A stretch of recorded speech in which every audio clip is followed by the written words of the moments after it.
Sir మీరు ముఖ్యమంత్రి అయిన తర్వాత సంక్షేమ కార్యక్రమంలో తొలి అడుగు వేశారు. అది కూడా మా మంగళగిరి నియోజకవర్గంలో పెనుమాక గ్రామంలో ప్రజావేదిక పేరు పెట్టుకుని ఈ రోజు మా గ్రామానికి వస్తే మా అందరికీ చాలా సంతోషంగా ఉంది. గత 5 సంవత్సరాలుగా పరదాల ముఖ్యమంత్రి చూసాం. ఇప్పుడు ప్రజల ముఖ్యమంత్రిని మనం చూస్తున్నాం. అధికారులు ఇంకా టైం పడుతుంది అనుకుంటా సార్ సెట్ అయ్యేదానికి. లేదు, సెట్ అయ్యారు. ఇంకా పరదాలు కడుతున్నారు సార్.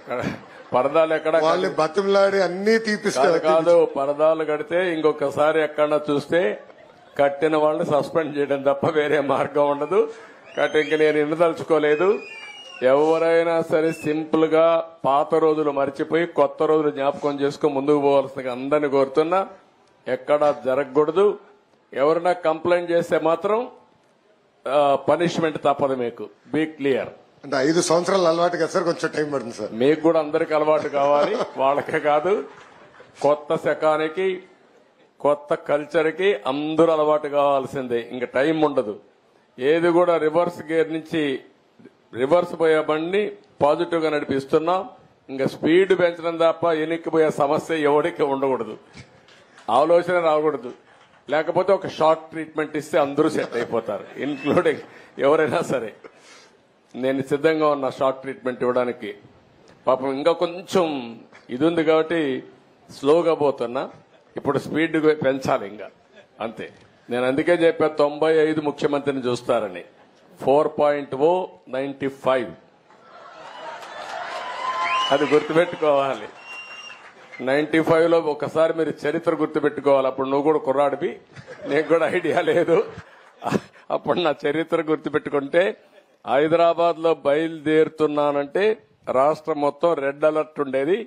అంత భయంకరంగా చేయను కానీ తప్పు చేస్తే మాత్రం ఎవరిని వదిలిపెట్టను. ఉంటే మా మైండ్ అంతా మార్చుకోవాలి. అందుకే 95 అన్నా నేను. 95 CBN 1.0 నాట్ 4. అది రిపిటేషన్ వస్తుంది. ఇప్పుడు ఇక్కడ మంత్రులకు ఉంటుంది, ఎమ్మెల్యేలకు ఉంటుంది, అందరికీ ఉంటుంది.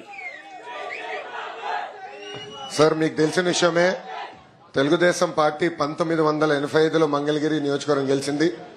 దాని తర్వాత గెలవలేదు. 2019లో నేను ఓడిపోయాను 5300 ఓట్లతో. కానీ 5 సంవత్సరాలు అనేక సంక్షేమ అభివృద్ధి కార్యక్రమాలు ప్రజలకు అందజేశాం.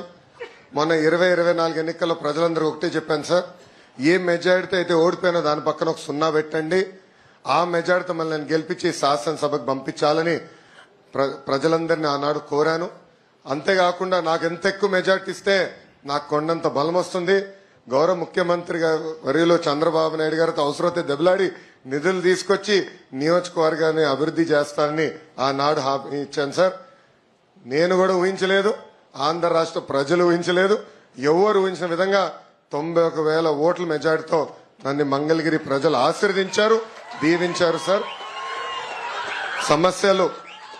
సమస్యలు ఉంటాయి సార్. రోడ్లు కానీ, డ్రైన్లు కానీ, పక్కా గృహాలు కానివ్వండి. తమ్ముడు అన్నట్టు దశాబ్దాలుగా మీ దృష్టి కూడా తీసుకొచ్చాం సార్. తరతరాలుగా అంటే 3-4 దశాబ్దాలుగా కొండపోరంబోక్ అని అక్కడ ఇల్లు కట్టుకుని నివసిస్తున్న గ్రామస్తులు అనేక మంది ఉన్నారు. అవన్నీ కూడా రెగ్యులరైజ్ చేయాలని గతంలో మిమ్మల్ని కోరటం జరిగింది. ఇలా అనేక సమస్యలు మంగళగిరి ప్రజలకి ఉన్నాయి. దానికి ఆ సమస్యలు పరిష్కరించడానికి మీ సహకారం చాలా చాలా కావాలని ఈ సభాముఖంగా కోరుతున్నాను.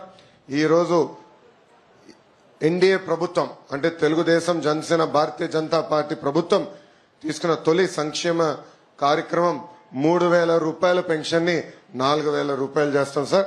ఆ కార్యక్రమం మా మంగళగిరి నియోజకవర్గంలో చేస్తాం. చాలా చాలా ఆనందం కల్పించింది. మేము మీ వెనకాల ఉంటాం.